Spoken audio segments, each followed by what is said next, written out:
Welcome to the Black Doctor Collective podcast. We as Black doctors are in a unique position. We can change our communities, healthcare, and the world. Of course, we start by changing the way we see and value ourselves. I'm your host, Dr. Shanika Horn, pediatrician and physician coach, travel extraordinaire. I am so happy to have you here and listening. So let's get into it.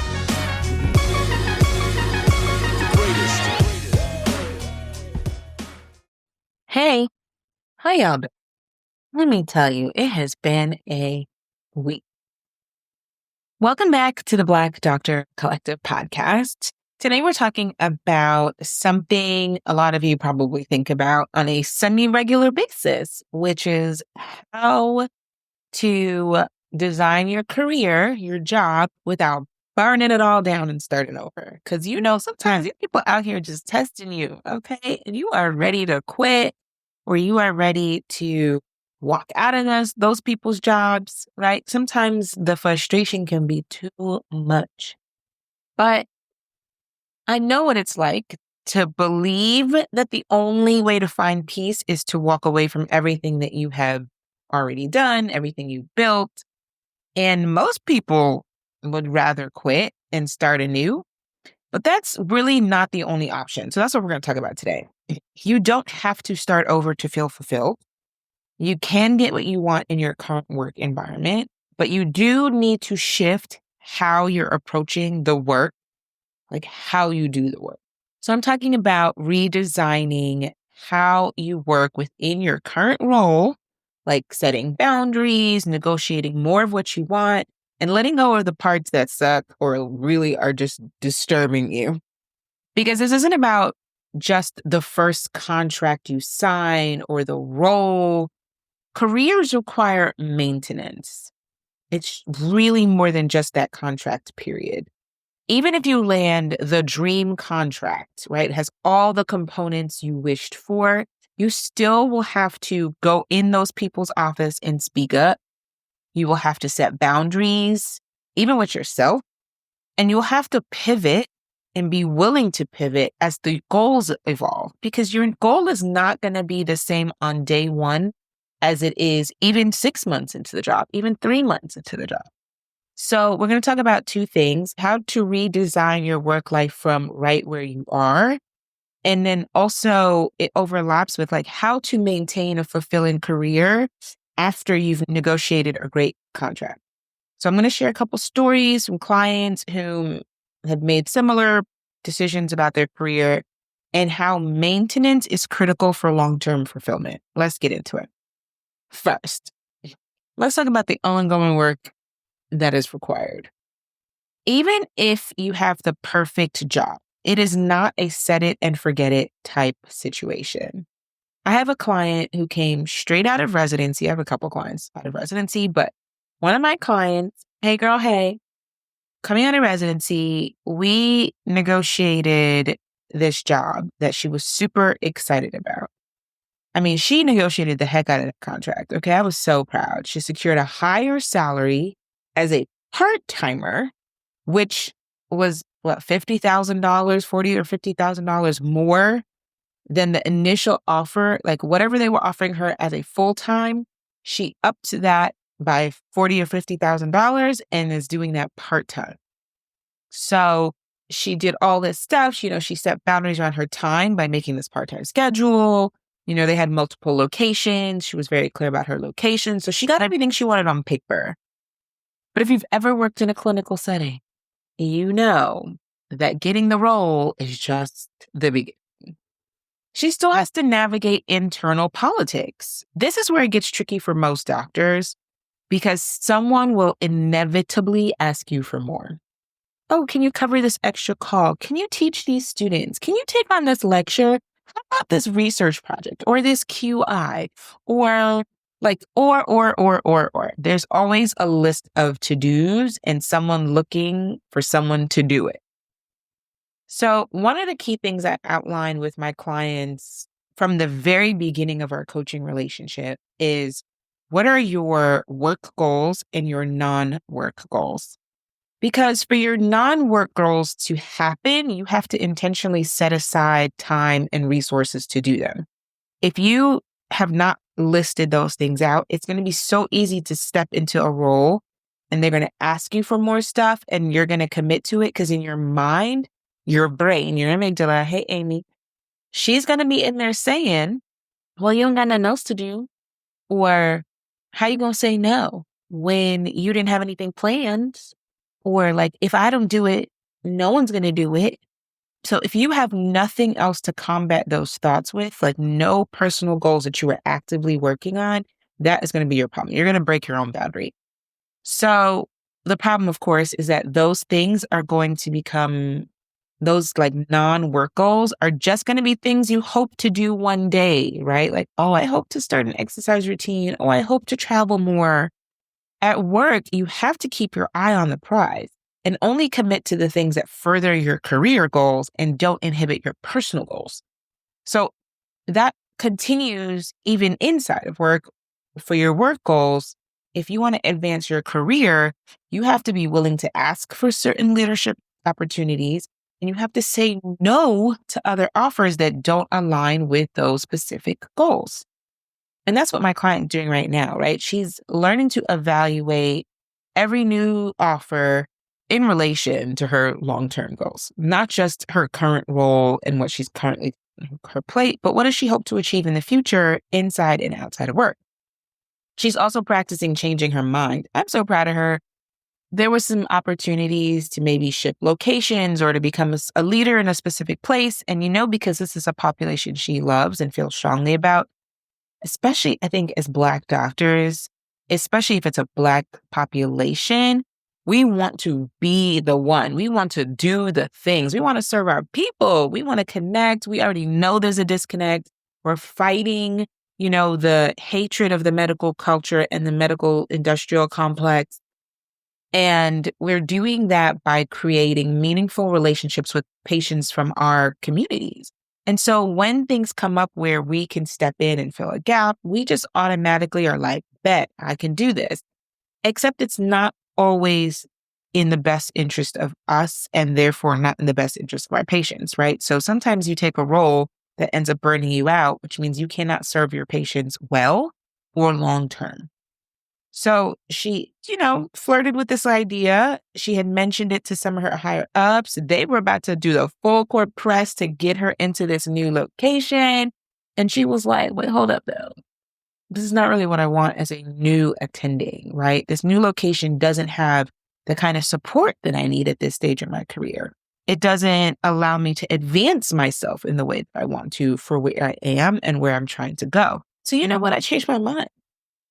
And rightfully so. Now, you and I know that changing your mind can make you feel so uncomfortable because you don't want to appear a certain way to other people, whether that's like, I don't want to be wishy-washy, or I don't want them to pass me up for future opportunities, or like Amy comes through with all the doubts, right, of why you shouldn't change your mind, why you should just like stick to it, even if it's not in your best interest, because that momentary discomfort of having to tell someone, nah, I'm good. So that's part of the work we also do in the program. It's like, how do you make sure that these temporary discomforts, these momentary discomfort, do not override the way that you pursue your goals? So I think being part of a bigger vision for yourself, being committed to the bigger picture helps with this. And that's really what real career design looks like. It's ongoing, it's intentional, it's flexible, all of that. So for those of you who are like, this is not me, like I did not get my dream role out of residency. In fact, I'm in a job that is getting on my everlasting nerve. Or maybe you got a job that you thought was going to be your dream job, but now it's not. Like you reassess it and realize, oh, no, baby, this is not the one for me. I want you to remind yourself that pivoting does not always mean starting over. So you could pivot probably even within this role, within this job, within this organization. There are so many examples of how that is true. You can move from full-time to part-time. You can go from a more academic role to more research or more community engagement, if you do decide you want leadership, you can step into an administrative role without throwing away everything that you built. I have another client who's a good example of this. That's where we started. She was unhappy at her job. She was like, these people do not value me. The staff gets on my nerves. They don't report to me. So I can't tell them anything. They're just doing whatever they want, which means, if the support staff isn't supporting, that's a lot more workload on the plate. If they're not screening patient messages appropriately, if the schedulers are not roadblocking those add-ons, like those kind of work days can get crazy. And if you're not saying anything or you're not pushing it, right, like pushing your boundaries there or enforcing your boundaries there, you will get overwhelmed so fast. So she was in that job and her belief was like, I just need to leave, right? Like, I don't think I'm going to get what I want here. I can't make it work here. All of these things like the schedule and the staff, all of these things are just so far outside of my control. But on the flip side, she also felt like, is what I want in existence? Like, is this a real thing? Could I actually get these things somewhere else? So you're like afraid from going from the frying pan into the fire while simultaneously feeling like the grass is greener on the other side. And what does that leave you? Like stuck in the middle somewhere. And so wanting to move, but just not knowing how to do it is how a lot of people find me, right? They're like, well, I know something else has to happen. Like this cannot stay as is. I'm just not sure how to make it happen. And those people, including this client, like the feelings that pop up are frustration, restricted, feeling like trapped in some way, feeling uncertain.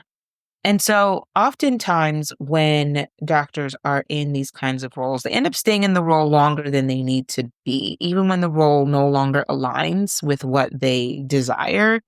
And they spend a lot of time in the research phase looking at other options, trying to figure out what they can do outside of medicine or what other jobs they could do or different types of medical related work. A lot of like utilization management, like working for insurance companies or big pharma or any of these things. And so they're at work every day feeling really unfulfilled, feeling really powerless, and looking for a way out. So with this doc, her and I coached around what specifically was contributing to her workplace dissatisfaction. And so we talked, like, as I mentioned, there was like issues with the MAs, there's issues with the schedule, there's issues with charting, how much work was on her plate that was inhibiting her charting. She was taking all these charts home, spending her nights and weekends on it. Like she has children. She does not like she's just going home to shoot the breeze. And even if she was going home without the childless household, she has the right to enjoy her evenings and her weekend. You don't need a spouse and a child to justify why you need your time off after work. Look at me. I don't have a chicken or a child, and I refuse, right? Because we all deserve to have time outside of work, away from work. That's respected. Work should end when work ends, right? In medicine, sometimes that can get really foggy, especially when it relates to patient care. But if you've done a proper transition and nobody needs you urgently, or, you're not like totally doing patient abandonment or something, right? And that should never exist anyway, because someone should always be picking up where you left off. But it's just very foggy. Like you should be able to leave work and work. That is really part of having a sustainable medical career. So based on all of those things, we started to talk about what in this process that she was contributing to, not in a victim blame way, but like what can she take control over? Like what was in her circle of control? And she ultimately was able to see that she can improve quite a few different aspects of her work environment. And that's really where we started.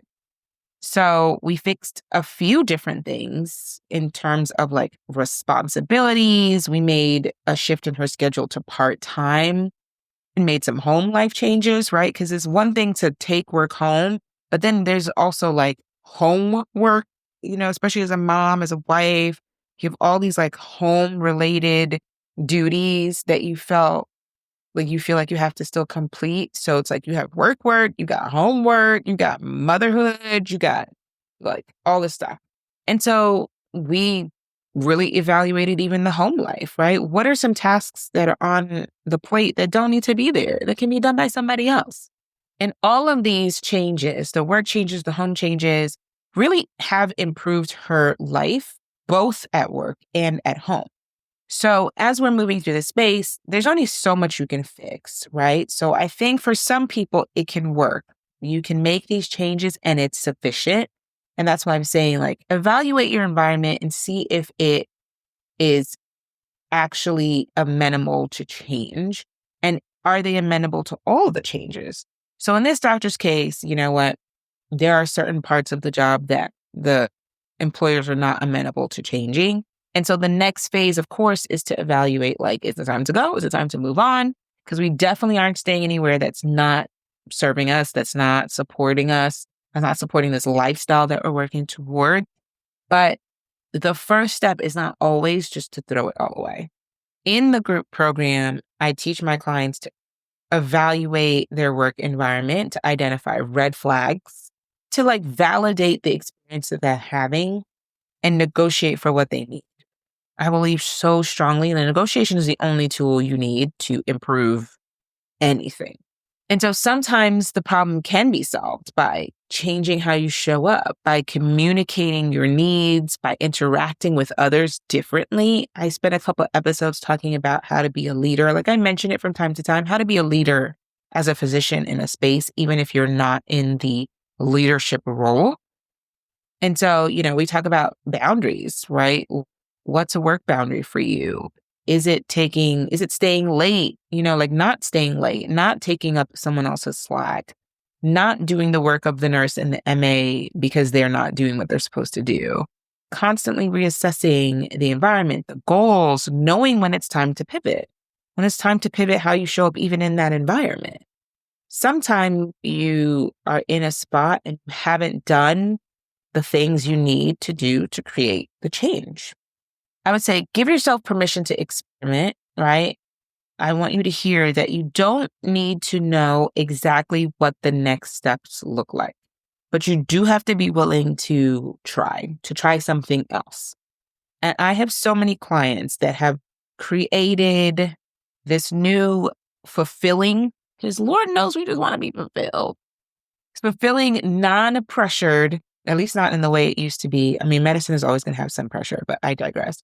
But like non-pressured careers that are based entirely on their needs. They got really, really clear on what they wanted. They were so good about their boundaries. And we talked about what happens when the boundary is violated, what they're going to do. And some of this stuff can be uncomfortable. So like dealing with the discomfort. And they really negotiated for what they actually enjoy. So now that at the end of it, they did like a little bit of this negotiation, or they continue to do this little negotiation just to maintain an enjoyable working environment. Imagine going to work and really enjoying being there. You really do have those options. That is something you can do. So you can redesign your career without starting over. You can negotiate for better terms, set stronger boundaries, say no to stuff that does not align and that drains you.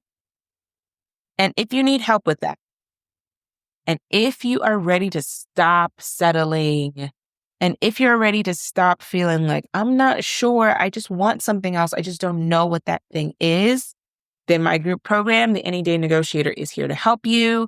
I'm actually going to do a webinar this week. When you're listening to it, it will be Wednesday the 21st in the evening. And I'm going to talk about how negotiation is the only tool you need and that you can transform your entire career using negotiation. And I'm going to show you how that works. So join, you can sign up for the webinar. The links are in the show notes. Thank you so much for listening. I will catch you guys next week. Bye. Thank you so much for listening. Please subscribe to the podcast. And what I want you to do next is link us everywhere you can. Instagram at The Black Doctor. Just become part of our collective. I want you here. Thanks. Until next time. Bye.